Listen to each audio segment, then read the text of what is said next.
So today we are going to be speaking about tests and exams. Everybody loves exams and tests, right? Our favorite time of the year.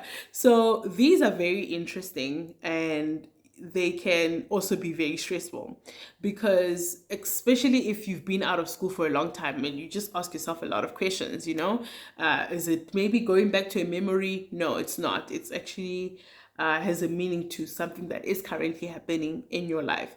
So, like, think about it. Tests are very like easier than exams, and you're writing them maybe like monthly, and then exams though like are coming quarterly, and they weigh a bit more, and you're having them at the end of the year.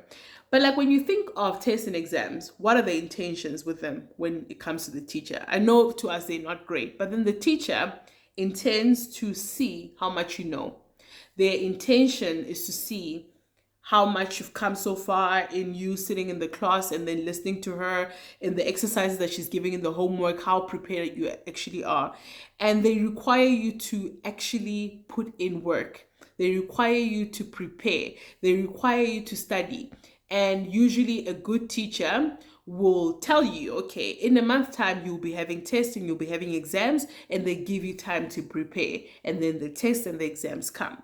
So the same thing with tests and exams.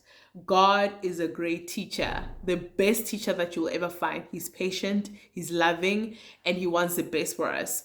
And usually, he would have prepared us for whatever test comes upon our lives. And so maybe then let me address then what test would represent. Tests represent, yeah, a time of trials and testing in your life.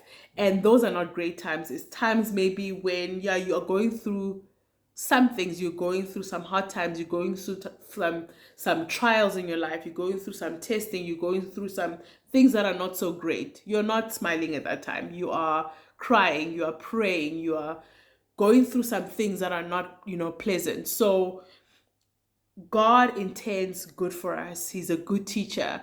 And usually, closer to the time when we're about to be tested or when these things are coming, God would have prepared us. He would have prepared us through scripture, through prayer, through preachings in the church, through the community that we are around. So, no great teacher or no good teacher will give an exam without actually telling a student that they're about to go through exams or actually preparing them for it. And that's what it will be. And in this test, God, intends to refine us. He intends to prove us. He intends to make us come out on the other side better people. That's what tests actually do. At the end of the year, you're going to the next level because you've passed the previous year, you've passed your exams and your test. The other thing as well is when you have an exam or test dream, you want to come out of it passing. First of all, you don't want to be failing. You don't want to be late for those exams. You don't want to be not writing. You don't want to walk out of those exams saying, peace in the Middle East, I'm not going to do this. You want to be writing your exams. You want to be passing them. You want to be prepared as well. You don't want to feel like, oh my gosh, I haven't studied or I don't know anything about the subject, because then it means that you were not prepared. And usually God will take you through those preparations. He will. That's what he does. So those are test dreams. Those are exam dreams. You want to come out of it having passed, and you want to come into it also prepared. So that will be test and exam dreams. Thank you.